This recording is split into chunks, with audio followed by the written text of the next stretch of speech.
With a body harder than a chiseled diamond and hands stronger than iron, he will defeat any foe with a fast and furious blow. Jim Hogwood, the Golden Tiger. Get ready for Jim Hogwood, the Golden Tiger, a grandmaster of Kung Fu through the fire. 38 years in the martial arts world, a husband, father, and grandfather of four. He's like the jack of all trades, does it all and doesn't fear it. A total commitment to body, mind, and the spirit. The Kung Fu master from down the street, a master of all three arts makes him complete. Japanese, Chinese, and Korean.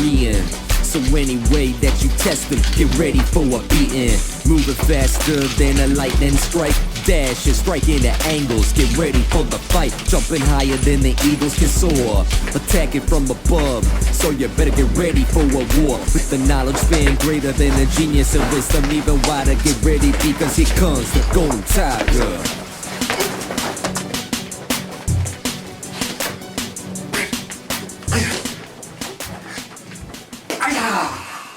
Are there other systems that are included in your system? Yes, multiple cultures. Thailand, we use Thai kickboxing, elbow strikes and knee strikes in order to generate in what we call cut kicks to the lower legs. We have the Japanese influence of hardstyle karate. What that does, that gives us the hard motions, the movements, the impact, developed with the soft style systems of Chinese Kung Fu, so we get the movement elements in and around. So not only can you get out of the way quickly of an attack, but you can strike quickly with enough force to end the attack as well with the two systems combined. Well, sometimes during these assaults, you'll end up grappling with each other. That's where we go into the Korean systems and we start getting into the Hapkido system. So once you do engage and you lock into somebody, you can go hand to hand with locks, wrist locks, elbow, arm bars, you name it, you can use it, throws, sweeps, takedowns. But at the same time, at any point, you can disengage and go back to the hard style system of karate and strike hard enough with enough force to end the duel between the two individuals. So when we try to date the martial arts back where it really came from, the picture is cloudy. So if we say that the Chinese system is better, or the Japanese system is better, or the Korean system is better, we're actually downplaying the martial arts as a world phenomenon. Because every culture had warriors. With all this science that we've developed nowadays, that's where we've taken the martial arts now. We've taken it from all these different cultures and different systems. Tackling somebody by their knees, that sounds simple enough. If you don't study the science behind it, you're never going to come to the pure glory of the martial arts system that you're trying to develop. That's what we've done a long time.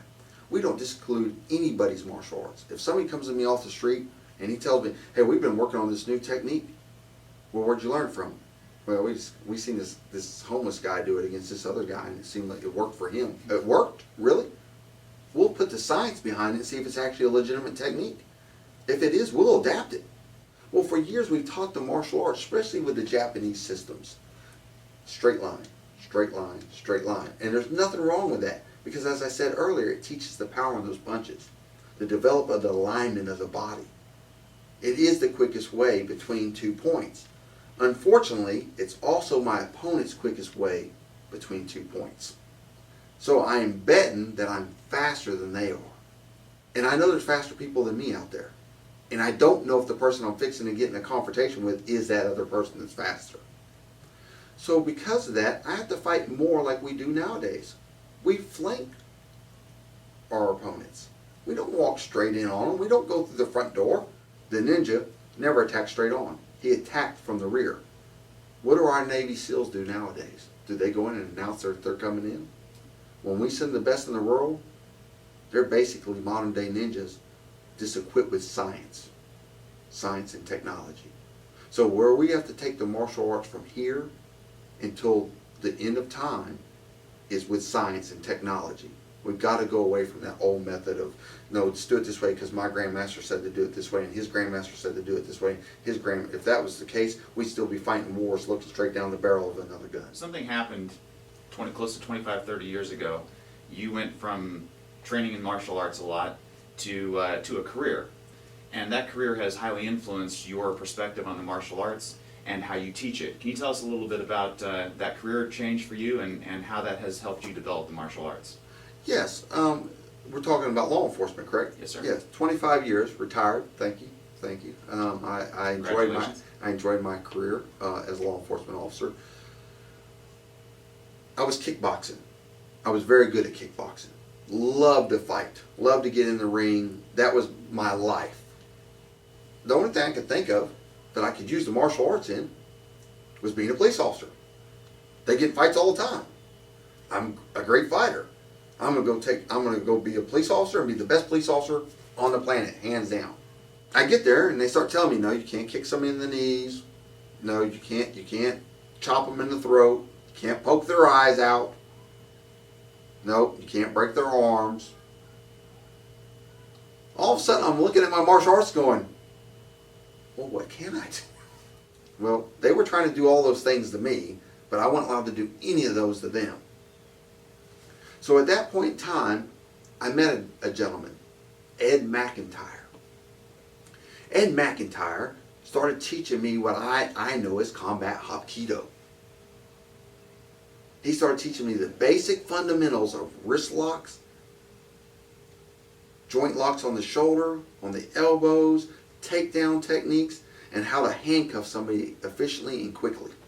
So I started my journey in Hapkido and I started learning all this new stuff. And for the next 25 years, I focused on that. I became a defensive tactics instructor, an expandable baton instructor, a taser instructor, a tactical handcuffing instructor, a controlled force instructor. And this one thing after another, I found that these techniques need to be implemented into the martial arts. I was hoping you could show us a little bit about the generation of force and some of the techniques that you could use to... Power is not actually generated from our punches. Like I said, every human has about the same size of punch. Speed times mass will generate power. There's no doubt about that. That is one source, scientific fact source, that we can generate power. We talked about alignment a little bit, how the body's alignment will generate force. If I'm lined up like this, I can push Dave a little bit harder than if I'm trying to push him like this and I'm not aligned. If you learn this triangle method, you will develop the ultimate power. I don't care who you are, your power will increase. And I will demonstrate this to you. We'll start just with the wrist. How much power can we generate from the wrist? Okay. All right, we're going to move to the elbow, to the shoulder. Now, if you notice, I've kept my feet together. So what I'm going to do now is from the shoulder, I'm going to spread my feet apart about, let's say 16 inches. Okay, so I'm here. Now I'm going to move one of my feet to the rear, giving me more depth in my stance. So not just width, but depth in my stance. And finally, I'm going to lower my center of gravity, and I'm going to strike it. So let's go back.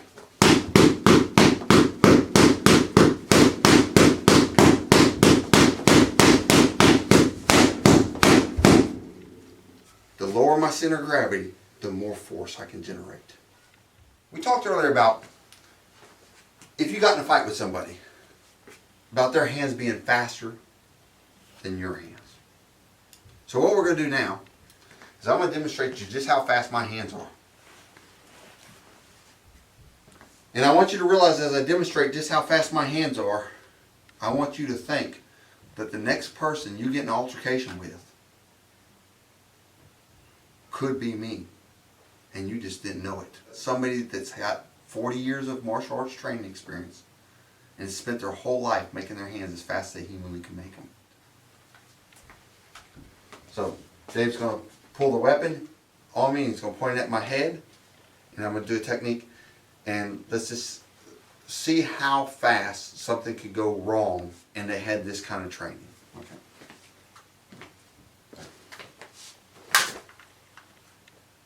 Dave's going to step forward and throw a punch at me. And we're going to see what would happen to a guy if he got in a fight with somebody as fast as me. And I'm not saying it will be me. There's more people out there like me. Go ahead, throw the punch.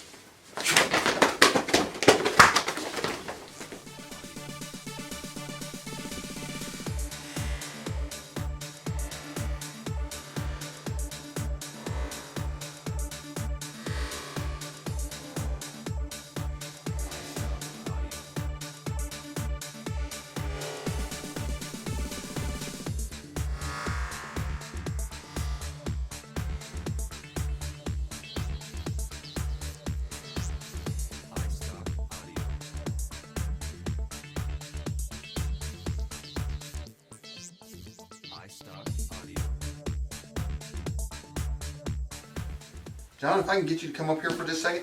Yes, Since sir. you've asked me all these questions about power, I'd at least like to now let you feel what it feels like to feel what a generator power shot feels like. Okay?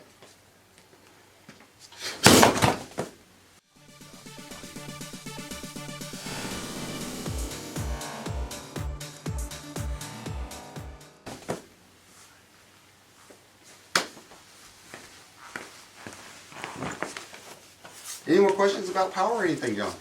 No, sir. Thanks. Or speed? Thank you, sir. I'd like to thank you for the interview, Tom. Thank you. And I'd like to thank my uke. Dave? Thank you, sir. Okay, ready?